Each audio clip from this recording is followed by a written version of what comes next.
Bismillahirrahmanirrahim. Assalamualaikum warahmatullahi wabarakatuh. Innal hamdalillah nahmaduhu wa nasta'inuhu wa nastaghfiruh wa na'udzu billahi min shururi anfusina wa min sayyiati a'malina. May yahdihillahu fala mudilla lahu wa may yudlil fala hadiyalah.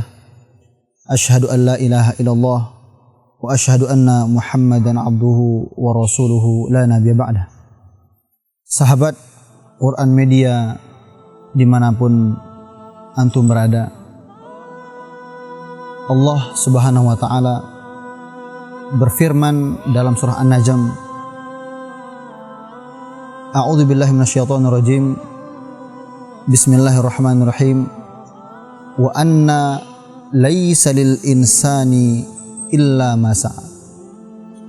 Dan sesungguhnya tidaklah seorang hamba akan mendapatkan sesuatu kecuali apa yang telah dia usahakan di muka bumi ini. Maka jika direnungkan ayat yang ini, maka akan menjadi motivasi bagi kita semua agar bagaimana mengusahakan agar ketika menghadap kepada Allah Subhanahu wa taala kita menjadi orang-orang yang beruntung di hadapan Allah Subhanahu wa taala. Karena tidak mungkin seorang hamba melakukan ibadah lalu pahalanya akan dilimpahkan kepada orang lain. Tidak mungkin seorang hamba melakukan suatu kejahatan tetapi akan dilimpahkan suatu azab kepada orang lain. Maka hendaknya seorang manusia mengusahakan segala sesuatu dalam bentuk ibadah dan menjauhi segala larangan-larangan Allah Subhanahu wa taala.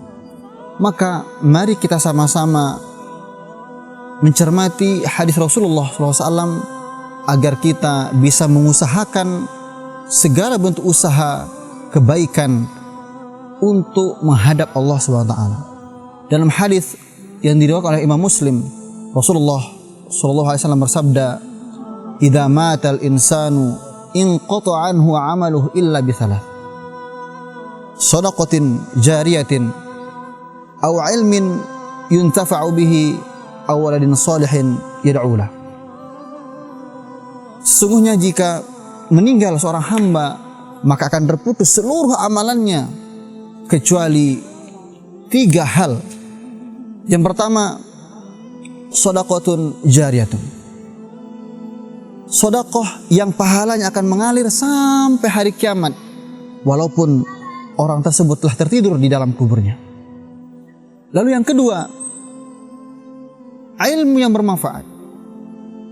Ilmu yang telah diajarkan kepada orang lain dan digunakan dalam kebaikan, maka ilmu tersebut akan kembali kepada yang mengajarkannya. Selama ilmu tersebut masih digunakan, maka seluruh pahala yang telah dilakukannya maka akan mengalir walau ia di dalam kuburnya. Dan yang terakhir, agar menjadi usaha kita semua sebagai orang tua, agar mendidik anak-anak kita menjadi orang-orang yang soleh, berbakti kepada kita semua walaupun dia hanya bisa berdoa saja. Karena hal yang ketiga yang dapat kita usahakan sebagai manusia, sebagai bekal kita sebagai orang tua, untuk menjadi bekal kita di dalam kubur nantinya, menjadikan anak-anak kita anak-anak yang soleh, yang setidaknya dia mendoakan kita di dalam kubur. Karena sesungguhnya doa anak soleh akan mengalir sampai hari kiamat walaupun kita tertidur di kubur kita. Maka hendaknya 3 hal ini kita usahakan agar menjadi bekal kita di hadapan Allah Subhanahu wa taala.